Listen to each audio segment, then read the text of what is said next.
கரூர் கூட்ட நெரிசலில் உயிரிழந்தவர்களின் குடும்பத்தினருக்கு அரசு பணி வழங்கிய அரசாணை ரத்து செய்து உயர்நீதிமன்ற மதுரை கிளை உத்தரவிட்டுள்ளது. கரூரில் கடந்த ஆண்டு தாவிக தலைவர் விஜய் பரப்புரை மேற்கொண்ட போது ஏற்பட்ட கூட்ட நெரிசலில் சிக்கி 41 பேர் உயிரிழந்தனர். இவர்களில் 31 பேரின் குடும்பங்களைச் சேர்ந்தவர்களுக்கு தாவேக அரசு பணி வழங்கியது. கரூர் சென்ற முதலமைச்சர் விஜய் அவர்களுக்கு நேரில் பணி நியமன ஆணைகளை வழங்கினார். இதை எதிர்த்து நாம் தமிழர் மனிதநேய ஜனநாயக கட்சி சார்பில் தாக்கல் செய்யப்பட்ட வழக்கை விசாரித்த உயர்நீதிமன்ற மதுரை கிளை நீதிபதிகள் சி.வி. கார்த்திகேயன் மற்றும் ஆர். சக்திவேல் கருணை அடிப்படையில் பணி நியமன விதிகளை மீறி பணி ஆணை வழங்கப்பட்டிருப்பதாகவும், கரூர் கூட்ட நெரிசல் வழக்கையும் போரின் போது உயிரிழந்த ராணுவ வீரரின் வாரிசுக்கு வழங்கப்படக்கூடிய பணியையும் ஒப்பிட முடியாது என்றனர். மேலும் சட்டவிரோத பட்டாசு ஆலைகளில் வேலை பார்த்து உயிரிழந்தவர்களின் குடும்பத்தினருக்கு பணி வழங்கப்படுமா, சாலை விபத்தில் அரசு பேருந்து மோதி உயிரிழந்தவர்களின் குடும்பத்திற்கு அரசு பணி வழங்கப்படுமா என்றும் கேள்வி எழுப்பினர். கரூர் கூட்ட நெரிசலில் உயிரிழந்தவர்களின் குடும்பத்தினருக்கு சுய வேலைவாய்ப்பு பயிற்சி வழங்கி ஏன் சுய தொழில் முனைவோராக மாற்றக்கூடாது எனவும் கேள்வி எழுப்பிய நீதிபதிகள் அரசு பணி வழங்கிய அரசாணையை ரத்து செய்து உத்தரவிட்டனர். உயர்நீதிமன்ற கிளை வரலாற்று முக்கியத்துவம் வாய்ந்த தீர்ப்பு வழங்கியிருப்பதாக கரூர் சம்பவத்தில் உயிரிழந்தவர்களின் குடும்பத்திற்கு அரசு வேலை வழங்கியதற்கு எதிராக வழக்கு தொடர்ந்தவர்களின் வழக்கறிஞர்கள் தெரிவித்தனர். ஒரு பொலிட்டிக்கல் பார்ட்டியில ஒரு நடிகரை பார்க்க வந்த ஜனங்கள் செத்து போறோம் இல்ல ஒரு மரணப்பட்டு போறதோ, அரசுக்கு உட்பட்டு அரசோட எல்லையை பாதுகாக்கிற ஒரு வீரர் இறந்து போறது ஒன்னு கிடையாதுல்ல. அரசின் கொள்கை முடிவு எப்படின்னா ஆர்டிகல் ஃபண்டமெண்டல் ரைட்டை வயலேட் பண்ணாம இருக்கணும். இன்றைக்கு மாண்புகு உயர்நீதிமன்றம் ஒரு அருமையான தீர்ப்பை கொடுத்திருக்கு. இந்த தீர்ப்பு உண்மையிலே தமிழகத்தில் எடுத்து சொல்ல வேண்டிய ஒரு தீர்ப்பா இன்னும் வருங்காலத்தில் இருக்கும். இந்த தீர்ப்பை பொறுத்து தான் இன்னும் கம்பேஷன் அடிப்படையில் எந்த அரசு வேலை கொடுக்க தீர்மானித்தாலும் இந்த தீர்ப்பு தான் முன்னுதாரணமாக இருக்கும் அப்படின்னு நான் நம்புறேன்.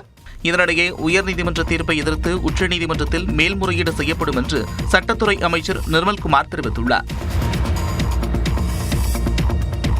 சென்னை கோயம்பேடு கழிவுநீர் சுத்திகரிப்பு நிலையத்தை முதலமைச்சர் விஜய் நேரில் ஆய்வு செய்தார். சென்னை குடிநீர் வழங்கல் மற்றும் கழிவுநீரேற்று வாரியம் சார்பில் கோயம்பேடு மற்றும் கொடுங்கையூரில் தலா 45 பில்லியன் லிட்டர் திறன் கொண்ட கழிவுநீர் சுத்திகரிப்பு நிலையங்கள் செயல்படுத்தப்பட்டு வருகின்றன. இதில் கோயம்பேடு கழிவுநீர் சுத்திகரிப்பு நிலையத்தை சுமார் 1 மணி நேரம் ஆய்வு செய்த முதலமைச்சர் விஜய் அதன் செயல்பாடுகள் குறித்து அதிகாரிகளிடம் கேட்டறிந்தார்.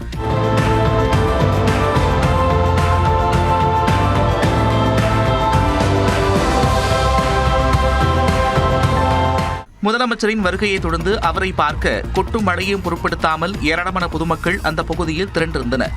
இதனால் ஆய்வுக்கு பிறகு குடைபிடித்தபடி நடந்து சென்ற முதலமைச்சர் விஜய் அவர்களை பார்த்து கையசைத்தார்.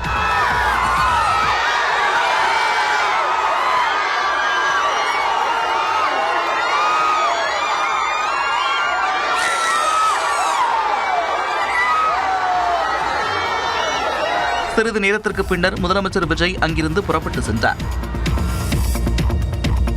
கறிக்கோழி தீவன கட்டுப்பாட்டு நெறிமுறைகளை அமல்படுத்தாததை கண்டித்து தமிழ்நாடு புதுச்சேரியில் வரும் 31ஆம் தேதி முதல் கறிக்கோழி விற்பனையை நிறுத்த உள்ளதாக கோழி வணிகர்களின் கூட்டமைப்பு அறிவித்துள்ளது. தமிழ்நாடு கோழி வணிகர்கள் கூட்டமைப்பின் மாநில செயற்குழு கூட்டம் தஞ்சையில் கடந்த மாதம் நடைபெற்றது. இதில் கறிக்கோழியை விற்பனைக்கு கொண்டு செல்வதற்கு 15 மணி நேரத்திற்கு முன்பே தீவனம் வழங்கும் நடைமுறையை கோழி உற்பத்தியாளர்கள் கடைபிடிக்க வேண்டும் என்றும், இது தொடர்பாக வழிகாட்டி நெறிமுறைகளை கால்நடைத்துறை அதிகாரிகளுக்கு அரசு எடுத்துரைக்க வேண்டும் என்றும் தீர்மானம் நிறைவேற்றப்பட்டது. இந்நிலையில் தஞ்சையில் செய்தியாளர்களிடம் பேசிய கோழி வணிகர்கள் கூட்டமைப்பின் மாநில தலைவர் துரைராஜ் கறிக்கோழி தீவன கட்டுப்பாடு நெறிமுறைகளை அமல்படுத்தாததை கண்டித்து வரும் 31ஆம் தேதி முதல் கறிக்கோழி விற்பனையை நிறுத்துவது என்று முடிவு செய்திருப்பதாக தெரிவித்தார். அரசு வழிகாட்டி நெறிமுறைகளை கடைபிடிப்போம் அப்படிங்கிறது சொல்லாதனால வருகின்ற 31/7/2026 காலை முதல் அனைத்து தமிழகம் முழுவதும் உள்ள அனைத்து கடைகளையும் மொத்த கோழி விற்பனையும் நிறுத்தி, அதோடு அல்லாமல் எங்களோட சகோதர சங்கமாகிய புதுச்சேரி மாவட்டமும் முழுவதுமாக இணைஞ்சிருச்சு. இதில் முழுவதுமாக இணைஞ்சு அவங்களும் 100% மூடுறாங்க. கறிக்கோழி தீவன கட்டுப்பாடு நெறிமுறைகளை கடைபிடிப்பதாக கோழி பண்ணையாளர்களோ அல்லது அரசு தரப்பிலோ உத்தரவாதம் அளிக்கும் பட்சத்தில் போராட்ட அறிவிப்பை திரும்பப் பெறுவோம் என்றும் துரைராஜ் தெரிவித்தார். காமன்வெல்த் விளையாட்டில் வெள்ளிப்பதக்கம் வென்ற தூத்துக்குடி மாவட்டம் கோவில்பட்டியைச் சேர்ந்த ராஜாவுக்கு வாழ்த்து தெரிவித்துள்ள முதலமைச்சர் விஜய் தமிழ்நாடு அரசின் சார்பில் ஊக்கத்தொகையாக 30 லட்சம் ரூபாய் வழங்கப்படும் என்று அறிவித்துள்ளார். ஜிம்மில் பயிற்சி பெற சென்றபோது அவரது ஆர்வத்தை பார்த்து அங்குள்ள பயிற்சியாளர்கள் அவரை பளுதூக்கும் விளையாட்டிற்கு தயார் செய்துள்ளனர். ராஜா வெள்ளிப்பதக்கம் வென்ற நிலையில் அவரது பெற்றோர் மிகுந்த மகிழ்ச்சி அடைந்துள்ளனர். என் பிள்ளைகளை நல்ல நிலைமைக்கு கொண்டு வரணும் அப்படின்னு 2 ஷிஃப்ட் பார்த்து, ஏன்னா நம்ம கஷ்ட சூழ்நிலை, என் பிள்ளைய அப்படி கொண்டு வரணும் அப்படிங்கிற ஒரு ஆர்வம் வெறி, அந்த நிலைமையை நம்ம விட்டுறக்கூடாது அப்படின்னு அவன் சிறு வயசுலயே அதுக்கு பயிற்சியை நம்ம கொடுப்போம்னு நான் ஊக்கத்தை உண்டு பண்ணி கொடுத்தேன். இன்னைக்கு அவன் நல்ல நிலைமைக்கு வந்திருக்கான் சார். நான் லோடு பண்ணி வேலை பார்த்து கஷ்டப்பட்டு நைட்டு போகலும் வேலை பார்த்து தான் பிள்ளைகளை படிக்க வச்சு இந்த லெவலுக்கு கொண்டு வர்றதுக்கு ரொம்ப கஷ்டப்பட்டு தான் முன்னுக்கு கொண்டு வந்திருக்கு. இதனிடையே ராஜாவுக்கு பிரதமர் நரேந்திர மோடியும் வாழ்த்து தெரிவித்துள்ளார். ராஜாவின் வெற்றி அனைத்து இந்தியர்களையும் பெருமை கொள்ள செய்திருப்பதாகவும் அவரது வருங்கால வெற்றிகளுக்கும் வாழ்த்து என்றும் பிரதமர் கூறியுள்ளார். தமிழ்நாட்டின் அரசியல் களத்தை பரபரப்பாக்கிய செய்திகளை தற்போது பார்க்கலாம். மேல பிற நான் கம்ப்ளைண்ட் எழுதி கொடுத்து பிற உள்ளத்துக்கு வச்சு திரும்ப திரும்ப என்ன செஞ்சுட்டு இருக்க என்ன பார்த்தா எப்படி தெரியுது? ஏன் தொகுதிகளை வந்து அந்த பையன் வர்றதுக்கு யாரு அதிகாரம் கொடுத்தா? தூக்கி வச்சு அடிச்சு கொண்டு வெளியே எடுத்துருவேன். அண்ணாச்சி ஒரே விஷயம் தெளிவா சொல்றேன், ஏன் தொகுதிக்குள்ள சாத்தூர் தொகுதிக்காரங்க காலை கூட வைக்க விட மாட்டேன். தனது ராஜபாளையம் தொகுதியில் வேறு ஊர் நிர்வாகி தலையிடுவதாக அத்தொகுதி எம்எல்ஏவும் அமைச்சருமான ஜெகதீஸ்வரி இவ்வாறு செல்போனில் மிரட்டல் விடுத்ததாக சமூக வலைதளங்களில் ஆடியோ வெளியாகியுள்ளது. தாவேக்காவின் சாத்தூர் வடமேற்கு ஒன்றிய செயலாளர் ராஜகுருவை செல்போனில் தொடர்பு கொண்டு சமூக நலன் மற்றும் மகளிர் உரிமைத்துறை அமைச்சர் ஜெகதீஸ்வரி பேசியதாக வெளியான இந்த ஆடியோவில் தாவேக்கா சாத்தூர் வடக்கு ஒன்றிய செயலாளராக இருந்த லட்சுமணன் ராஜபாளையம் வட்டாட்சியர் அலுவலகத்திற்கு வருவதற்கும் ராஜபாளையத்தில் லட்டு கொடுப்பதற்கும் யார் அதிகாரம் கொடுத்தது என சாடியது போன்று உள்ளது. இதுகுறித்து அமைச்சர் தரப்பில் கேட்ட போது கட்சியின் பெயருக்கு களங்கம் விளைவிக்கும் வகையில் செயல்பட்டதால் ராஜகுருவை கடந்த 21ஆம் தேதி கட்சியிலிருந்து நீக்கிவிட்டதாகவும் இந்த காழ்ப்புணர்ச்சி காரணமாக அமைச்சரின் பெயருக்கு களங்கம் ஏற்படுத்தும் விதமாக போலியான ஆடியோவை சித்தரித்து வெளியிட்டுள்ளதாகவும் தெரிவிக்கப்பட்டுள்ளது. இதுபற்றி ராஜகுருவிடம் கேட்டபோது அமைச்சர் தன்னை மிரட்டி கட்சியை விட்டு நீக்கியதால் தான் ஆடியோவை வெளியிட்டதாக விளக்கமளித்தார். நான் வந்து எந்த தப்பும் பண்ணாதவனை கட்சியில இருந்து மாவட்ட செயலர் வற்புறுத்தி சஸ்பெண்ட் பண்ண வச்சிருக்காங்க. அதை எனக்கு எடுத்து விடணும்னாச்சு. எந்த தவறும் செய்யாத தன்னை மீண்டும் கட்சியில் வழக்கம் போல் செயல்பட கட்சி தலைமை அனுமதிக்க வேண்டும் என்றும் ராஜகுரு வலியுறுத்தியுள்ளார். திமுக எம்எல்ஏக்களை கைது செய்வதே தாவேக அரசின் ஒரே பணியாக இருப்பதாக எதிர்க்கட்சித் தலைவர் உதயநிதி ஸ்டாலின் குற்றம் சாட்டியுள்ளார். முதலமைச்சர் விஜயை அவதூறாக பேசியதாக கைது செய்யப்பட்டுள்ள விளாத்திக்குளம் எம்எல்ஏ மார்கண்டேயன் பாளையங்கோட்டை சிறையில் அடைக்கப்பட்டுள்ளார். அவரை உதயநிதி ஸ்டாலின் சந்தித்து நலம் விசாரித்தார். அரசினுடைய ஒரே பணியாக தான் அதை பார்க்கிறேன். சொல்லப்போனா அவங்களுடைய கட்சிக்கு நிர்வாகிகளே இன்னைக்கு பல்வேறு புகார்களை சொல்லிட்டு இருக்கிறாங்க. அதை பற்றிலாம் இந்த அரசு எந்த நடவடிக்கையும் எடுக்கல. முழுக்க முழுக்க திராவிட முன்னேற்ற கழகத்தையும் எங்களுடைய சட்டமன்ற உறுப்பினர்களையும் அண்ணா திராவிட முன்னேற்ற கழகத்துடைய சட்டமன்ற உறுப்பினர்களை வாங்குவதிலும் சோஃபா கொடுத்து உங்களுக்கு தெரியும் நான் யாரை சொல்றேன்னா உங்களுக்கு தெரியும், அவங்க தான் சொல்றேன்னு இந்த பணிகளை இந்த அரசு முழு நேரமாக 24 hour ஜாபாக செஞ்சு கொண்டிருக்கிறது. முன்னாள் அமைச்சர்கள் அனிதா ராதாகிருஷ்ணன், கீதா ஜீவன் ஆகியோரும் உதயநிதியுடன் சென்று மார்கண்டேயனை சந்தித்தனர். டெல்லியில் நடைபெறவுள்ள தனது நாடாளுமன்ற உரைகள் அடங்கிய புத்தக வெளியீட்டு விழாவில் முதலமைச்சர் விஜய் பங்கேற்க மாட்டார் என்று மதிமுக பொதுச் செயலாளர் வைகோ தெரிவித்துள்ளார். தலைமைச் செயலகத்தில் முதலமைச்சர் விஜயை சந்தித்த பிறகு செய்தியாளர்களிடம் பேசிய அவர் வரும் 4ஆம் தேதி டெல்லியில் இந்த நிகழ்ச்சி நடைபெறவுள்ளதாக கூறினார். நம்முடைய முதலமைச்சர் அவர்கள் வருகிற போது கூட்ட நெரிசல் ஏற்படக்கூடும் என்பதை நான் ஆழமாக யோசித்து நானே நம்முடைய முதல்வர் அந்த நிகழ்ச்சியிலே பங்கெடுப்பதை தவிர்த்து விடலாம் என்று கருதி அவர்களிடம் நீங்கள் வருவதை தவிர்ப்பதற்கு நல்லது என்று நான் கருதுகிறேன் என்று கூறிவிட்டேன். மேலும் அந்த நிகழ்ச்சியில் முதலமைச்சர் பங்கேற்க மாட்டார் என்றும் விளக்கம் அளித்தார். ராகுல் காந்தி வெளியிடுகிறார். உத்தரப்பிரதேசத்தினுடைய முன்னாள் முதலமைச்சர் அருமை நண்பர் அகிலேஷ் யாதவ் முதல் பிரதியை பெற்றுக் கொள்கிறார். சென்னையில் நடைபெறும் நிகழ்ச்சியில் புத்தகத்தின் முதல் பிரதியை முதலமைச்சர் வெளியிடுவார் என்றும் வைகோ தெரிவித்தார். அரசியலில் நாம் தீர்மானித்த எதிரிகள் தான் நமக்கு தோல்வியை தருவார்கள் என்றில்லை.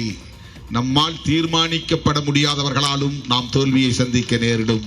டெல்லியில் கரப்பான் பூச்சி ஜனதா கட்சியினர் நடத்திய போராட்டம் குறித்து விசிக தலைவர் திருமாவளவன் கூறிய கருத்துதான் இது. நீட் தேர்வை முழுமையாக நீக்க கோரி சென்னையில் விடுதலை சிறுத்தைகள் கட்சி சார்பில் ஆர்ப்பாட்டம் நடைபெற்றது. இதில் பங்கேற்று பேசிய திருமாவளவன் நீட் தேர்வுக்கு எதிராக தாவேக அரசு அடுத்து வரும் சட்டமன்ற கூட்டத்தொடரிலேயே தீர்மானம் நிறைவேற்ற வேண்டும் என்றார். இந்திய தேசிய காங்கிரஸ் நீட் தேர்வை ரத்து செய் என்று சொல்லாது. ஆனால் அந்த கூட்டணியில் இருக்கிற விடுதலை சிறுத்தைகள் கட்சி நீட் தேர்வை ரத்து செய் என்று சொல்லுகிறது. ஒரு கூட்டணியில் இருப்பதனாலேயே வாரி அள்ளி பூசிக்கொள்ள வேண்டும் என்று இல்லை. ஒரு இடைக்கால ஏற்பாடாக மாநில அரசு நீட் விலக்கு சட்டத்தை மீண்டும் சட்டமன்றத்தில் மசோதாவை அறிமுகப்படுத்தி நிறைவேற்ற வேண்டும். தமிழ்நாடு போன்று பிற மாநில அரசுகளும் நீட் விலக்கு தீர்மானத்தை சட்டப்பேரவைகளில் நிறைவேற்ற வேண்டும் என்றும் திருமாவளவன் வலியுறுத்தினார். பாமகவின் 24வது நிழல் பொது பட்ஜெட்டை அக்கட்சியின் தலைவர் அன்புமணி ராமதாஸ் வெளியிட்டார். சென்னை தியாகராய நகரில் உள்ள நட்சத்திர விடுதியில் அவர் நிழல் பட்ஜெட்டை வெளியிட்டார். அதில் திமுக ஆட்சி காலத்தில் வரி அல்லாத வருவாய் அதிகரிக்க நடவடிக்கை எடுக்கப்படவில்லை என்று தெரிவித்தார். நான் டாக்ஸ் ரெவன்யூவை திமுக 23,000 கோடி தான் வந்திருக்குது. அதுல இந்த மணல் கொள்ளையை தடுத்து நிறுத்தினாலே அதுல கிட்டத்தட்ட ஒரு 40,000 கோடி வருவாய் வரும் ஒண்ணு மட்டும். மேலும் அரசின் நேரடி கடனை குறைக்க நடவடிக்கை எடுக்கப்படும் என்றும் கூறினார். அரசின் நேரடி கடன்களில் 5 லட்சம் கோடி அடுத்த 5 ஆண்டுகள் அடைக்கப்படும். இப்ப கிட்டத்தட்ட நேரடி கடன் 10 லட்சம் கோடி இருக்கு. அது இல்லாம ஆண்டுதோறும் இந்த ஆண்டு கூட கடன் இல்லாம ஒன்றும் பண்ண முடியாது. ஒரு 5 லட்சம் கோடி கடனை கட்டி அது குறைக்கப்படும். குடும்ப தலைவிகளுக்கான உரிமை தொகை 2,000 ரூபாயாக உயர்த்தப்படும் என்றும் தமிழ்நாடு முழுவதும் அனைத்து அரசு பேருந்துகளிலும் பெண்களுக்கு இலவச பயணம் என்றும் அவர் குறிப்பிட்டார். ஆண்டுக்கு 6 சமையல் எரிவாயு சிலிண்டர்களுக்கு தலா 300 ரூபாய் மானியம் வழங்கப்படும் என்றும் முழு மதுவிலக்கை அமல்படுத்தி டாஸ்மாக் பணியாளர்களுக்கு மாற்றுப்பணி வழங்கப்படும் என்றும் நிழல் பட்ஜெட்டில் தெரிவிக்கப்பட்டுள்ளது. மேகதாது விவகாரத்தில் மத்திய அரசின் அதிர்ச்சி தரும் பதில். மத்திய அரசுக்கு கெடு விதித்துள்ள கரப்பான்பூச்சி ஜனதா கட்சியினர் உள்ளிட்ட செய்திகளை டாப் 5 இந்தியா பகுதியில் பார்க்கலாம். காவிரியின் குறுக்கே கட்டுமானங்களை மேற்கொள்வதற்கு கர்நாடக அரசு பிற மாநிலங்களின் ஒப்புதல் பெற வேண்டும் என்று உச்சநீதிமன்றம் கூறவில்லை என்று மத்திய அரசு தெரிவித்துள்ளது. மாநிலங்களவையில் பாமக தலைவர் அன்புமணி எழுப்பிய கேள்விக்கு மத்திய நீர்வளத்துறை இணையமைச்சர் ராஜ்பூஷன் அளித்த எழுத்துப்பூர்வ பதிலில் காவிரி நதியின் குறுக்கே எந்தவிதமான கட்டுமானத்தையும் மேற்கொள்வதற்கு தமிழ்நாடு, கேரளா மற்றும் புதுச்சேரியின் ஒப்புதலை கர்நாடகா பெற வேண்டும் என்று 2018ஆம் ஆண்டு உச்சநீதிமன்றம் அளித்த தீர்ப்பில் எங்கும் குறிப்பிடவில்லை என்று தெரிவித்துள்ளார். இதேபோல மேகதாது அணை தொடர்பாக 2019ஆம் ஆண்டு கர்நாடக அரசு சமர்ப்பித்த விரிவான திட்ட அறிக்கைக்கு இதுவரை மத்திய ஜல்சக்தி அமைச்சகம் மற்றும் காவிரி நீர் ஒழுங்காற்று வாரியம் ஒப்புதல் வழங்கவில்லை என்று காங்கிரஸ் எம்பி சுதா எழுப்பிய கேள்விக்கு மத்திய சுற்றுச்சூழல் துறை இணையமைச்சர் கீர்த்திவரதன் பதிலளித்துள்ளார். இதனிடையே மேகதாது அணை தொடர்பாக கர்நாடக மாநில அனைத்துக் கட்சி எம்பிக்களோடு டெல்லியில் முதலமைச்சர் டி.கே. சிவகுமார் ஆலோசனை நடத்தினார். மத்திய அமைச்சர்கள் பிரகலாத் ஜோஷி, ஷோபா, காங்கிரஸ் எம்பி ஜெயராம் ரமேஷ் மற்றும் கர்நாடக துணை முதலமைச்சர் பரமேஸ்வரா ஆகியோர் பங்கேற்றனர். மேகதாது அணை விவகாரம் குறித்து தமிழ்நாடு அரசுடன் பேச்சுவார்த்தை நடத்தும்படி கர்நாடகாவை மத்திய அமைச்சர் பிரகலாத் ஜோஷி கேட்டுக் கொண்டுள்ளார். கர்நாடகாவில் புதிய முதலமைச்சராக பொறுப்பேற்றுள்ள டி.கே. சிவகுமார் மேகதாதுவில் அணை கட்ட தீவிரம் காட்டி வருகிறார். இந்த நிலையில் டி.கே. சிவகுமார் தலைமையில் கர்நாடக மாநில அனைத்து கட்சிகளின் எம்பிக்கள் ஆலோசனைக் கூட்டம் டெல்லியில் நடைபெற்றது. துணை முதலமைச்சர் பரமேஸ்வரா மற்றும் அமைச்சர்கள் என பலரும் பங்கேற்ற இந்த கூட்டத்தில் கர்நாடக மாநிலத்தைச் சேர்ந்த மத்திய அமைச்சர் பிரகலாத் ஜோஷி மற்றும் மத்திய இணையமைச்சர் ஷோபா ஆகியோர் பங்கேற்றது குறிப்பிடத்தக்கது. ஆலோசனைக் கூட்டத்தில் பங்கேற்ற பிறகு ஊடகங்களிடம் பேசிய மத்திய அமைச்சர் பிரகலாத் ஜோஷி தமிழ்நாடுடன் பேச்சுவார்த்தை நடத்தும்படியும் இல்லையெனில் திருத்தப்பட்ட விரிவான திட்ட அறிக்கையை சமர்ப்பிக்குமாறும் அதற்கு மத்திய அரசு உரிய ஒத்துழைப்பு வழங்கும் என்றும் கர்நாடகாவிடம் தெரிவித்ததாக கூறினார். ತಮಿಳುನಾಡಿನ ಜೊತೆಗೂ ಏನು ನೀವು ಕರೆದಿದ್ದೀರಿ ಅದನ್ನ ಮಾತುಕತೆ ಮಾಡ್ರಿ. ಯಾಕಂದ್ರೆ ನೀವು ನಾವೇನು ಇದನ್ನ ಯಾಕಂದ್ರೆ ಯಾವುದೇ ಪಾರ್ಟಿ ವರ್ಸಸ್ ಅಲ್ಲ ಇದು.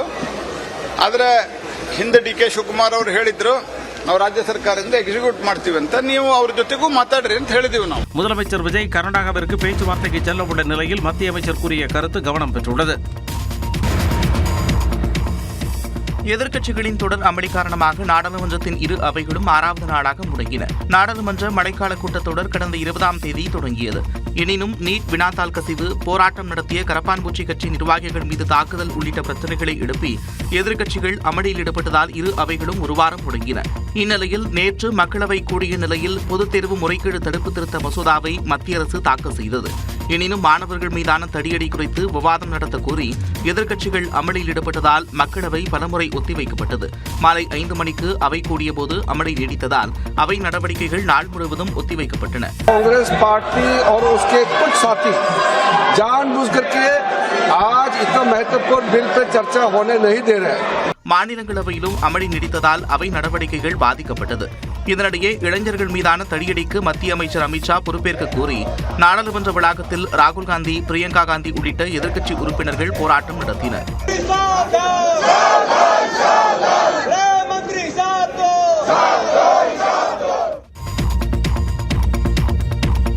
தேர்வுகளை நடத்துவதில் தொழில்நுட்பத்தின் பங்கு மிக முக்கியமானது என சென்னை ஐஐடி இயக்குநரான காமகோடி தெரிவித்துள்ளார். தேர்வு முறைகளில் சீர்திருத்தங்களை மேற்கொள்ள நந்தன் நீலகேணி தலைமையில் அமைக்கப்பட்டுள்ள உயர்மட்ட பணிக்குழுவில் இடம்பெற்றுள்ள சென்னை ஐஐடி இயக்குநர் காமகோடி சென்னையில் செய்தியாளர்களை சந்தித்தார். முக்கியமாக நம்ம பார்க்க வேண்டியது பரீட்சையில் இந்த டெக்னாலஜி வச்சு கொஸ்டின் பேப்பரை எப்படி ட்ரஸ்ட்வர்த்தி பீப்புளால் ட்ரஸ்ட் எப்படி பண்ணுறது, அதில் யாராவது ஒருத்தர் காம்ப்ரமைஸ்டாக இருந்துட்டாலும் இம்பேக்ட் குறையாமல் இருக்கிறதுக்கு டெக்னாலஜி எப்படி யூஸ் பண்ணலாம். வெளிப்படைத்தன்மையுடன் நீட் தேர்வு நடைபெற இந்த குழு உறுதியாக இருக்கும் எனவும் கூறினார். நிச்சயமாக இந்த குழு ஒரு நல்ல ஒரு transparent robust league proof examination கொண்டு வரதுக்கு என்னெல்லாம் ஸ்டெப் எடுக்கணுமோ அதை நிச்சயமா நாங்க பரிந்துரை பண்ணுவோம். வரும் டிசம்பர் மாதத்திற்குள் தங்களது குழுவினர் குறுகிய கால பரிந்துரையை மத்திய அரசுக்கு கொடுப்போம் என்றும் காமகோடி தெரிவித்தார்.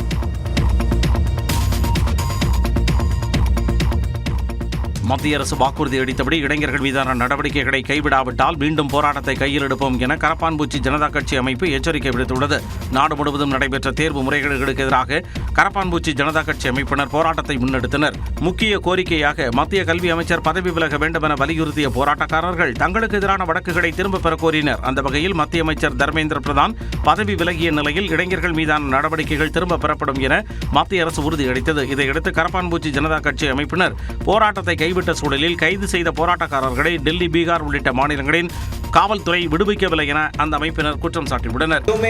छात्रों को, युवाओं को, प्रोटेस्टर्स को अरेस्ट किया गया है या डिटेन किया गया है, उन्हें रिलीज नहीं किया जाता है तो कॉकरोच जनता पार्टी फिर से प्रोटेस्ट करने को मजबूर होगी. இந்த நிலையில் பீகாரில் போராட்டத்தில் ஈடுபட்ட மாணவர்கள் மற்றும் இளைஞர்கள் மீதான நடவடிக்கைகள் திரும்பப் பெறப்பட்டுள்ளதாக கரப்பான்பூச்சி ஜனதா கட்சி தெரிவித்துள்ளது.